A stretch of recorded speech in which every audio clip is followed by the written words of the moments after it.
Good morning, classic people. How y'all doing? Wayne Bolden. Saturday morning, having coffee. Remember to turn your closed caption on, please, your CC. And Saturday morning, and of course, it's Saudi Day. Real quick news: Joel Rosario and Channel Cat had a spill in the very first Saudi race today, but they both look to be okay. So that's really good news. And I didn't know that today was a mandatory Pick Six payout over at Gulfstream Park. It's $1 million going in. It's probably going to exceed $6 million. And of course, the sponsorship is beating on me about getting a ticket out. I just didn't know. I was buried in my other work. So we put together a real quick ticket, the framework, the foundation for a good play, and of course, add to it, subtract from it, and do like that. But that's what I do. And before we dive into this Pick Six at Gulfstream today, big day all throughout the country. It started in race 7. I was handicapping the Pick Six races last night. And as I was going through the races, the one thing that dawned on me? That the Ortiz brothers have live mounts in all 6 races. It just popped in my head after I was reading it. Is it possible that they could win the Pick Six? Just the 2 of them? That would be 3 races apiece, right? I'm just saying. Hey, I'm just, wow.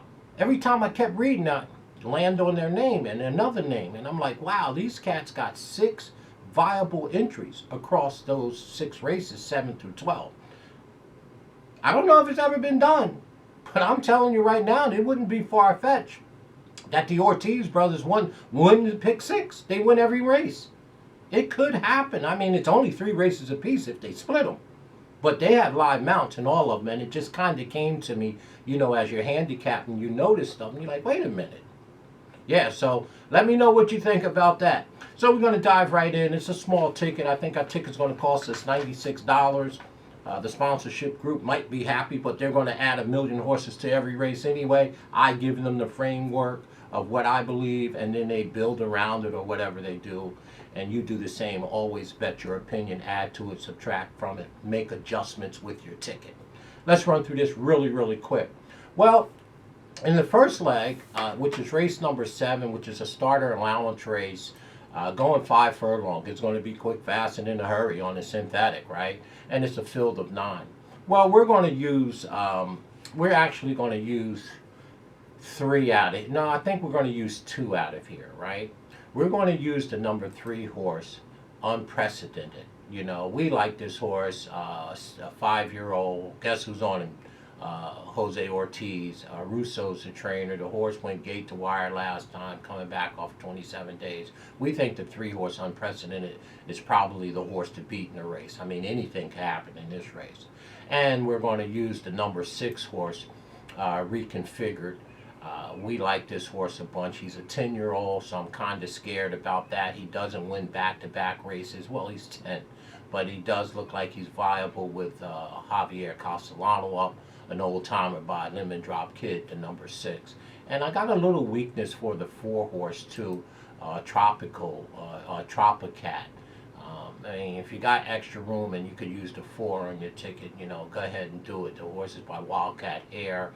Ralph Nix is our trainer of record, but Unprecedented beat him pretty soundly last time, so I'm not that crazy about the number 4 horse. And this race is wide open, so this is where the upset can come from.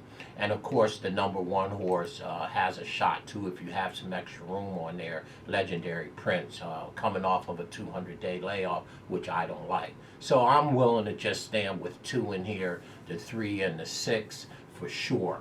Okay. And in the second leg, we're going to use 4 here. This is a very tough race for sure.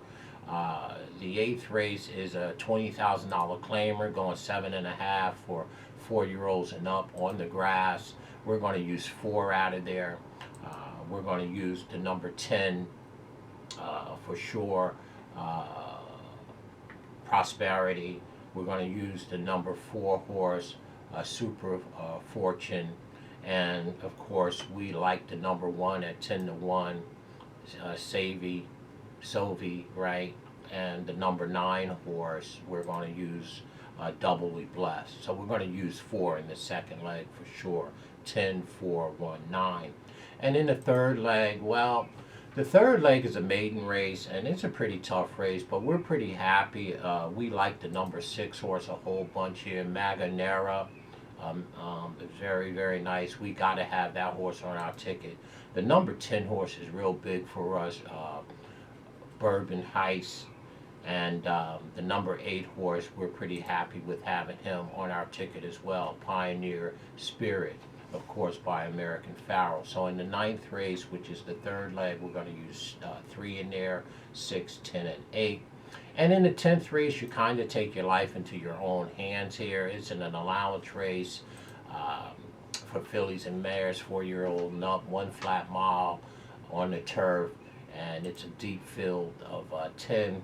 We went 5 deep in here. This is where your price is going to come from.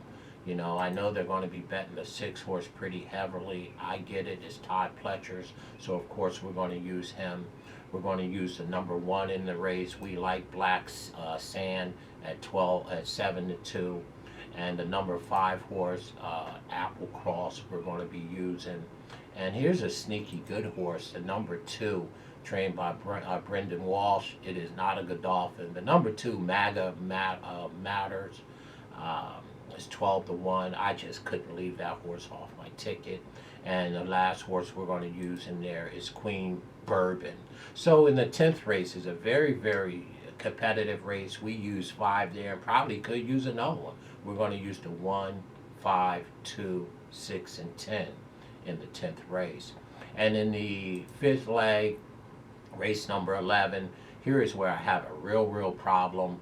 I love the number 9 horse in this spot, Pulse, with Sean Brismer hand up. Sweeney is our trainer of record. I think this horse is going to go gate to wire, you know, and I very well may just single that horse in this spot. I love the number 9, and he's 15 to 1 in this spot, you know, but I'm kind of scared because Chad Brown's got a first-time starter in there, Metato, and he's by, I mean, this horse is very, very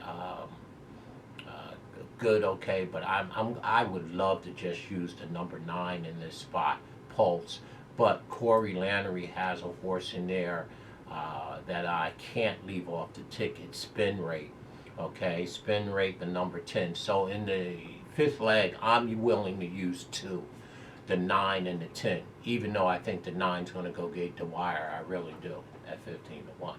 And in the last leg, well, to me, again, I think the number 14 horse, if he scratches in. Now, I don't know if the 14's in. He's on the AE. But if the 14 gets in, to me, looks like a single.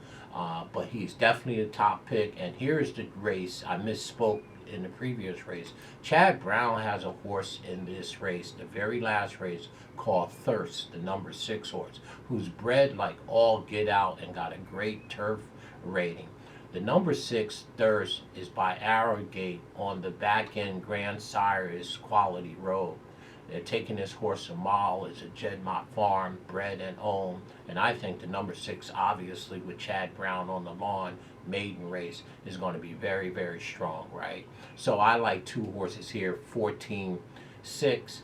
I guess you could throw in the 3 horse if you wanted to. That's the other Chad Brown, who's bred just as equally with the other Ortiz brother on him, who by Warfront and More Than Ready. That's Growth Capital. So Chad Brown has 2 in here, the number 3, Growth Capital, and the number 6, Thirst. And both of them are ridden by the Ortiz brothers. So again, if you had to use another horse in here, I'm just going to use the 14 and 6. If I had to use a 3rd horse in here, it would probably be the other Chad Brown, Growth Capital.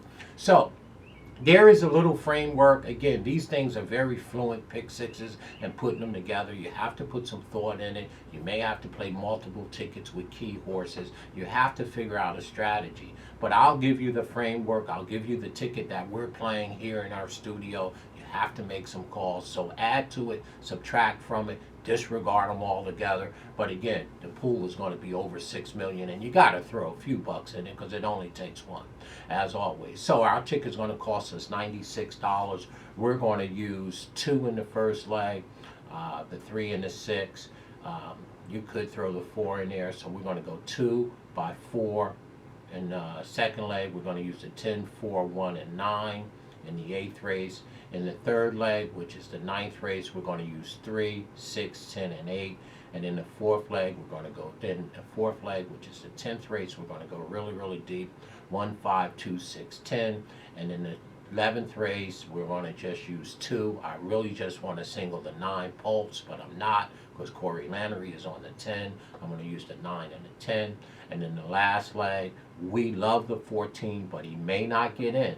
So if he doesn't get in, it kind of makes it a little bit easier, because then you know to use the Chad Brown runners, the 6 and the 3, where we'll use the 3 horses. So as of now, in the last leg, we're going to use 14, 6, and of course you can use the number 3. But we're using the 2, 14, 6. Our ticket's going to cost us, I think, $96. Like that, unless I end up single. And so we're going to go 2 by 4 by 3 by 5 by 2 by 2. There it is. Real quick framework. Let me know what you think. Put a ticket together, throw a few dollars at it, and let's answer the question. Can the Ortiz boys win all 6 of these races between them? I've never seen that before. It could happen. They are on live mounts. As always, stay classy in everything you do. Have some fun today. And most of all, win some shackles.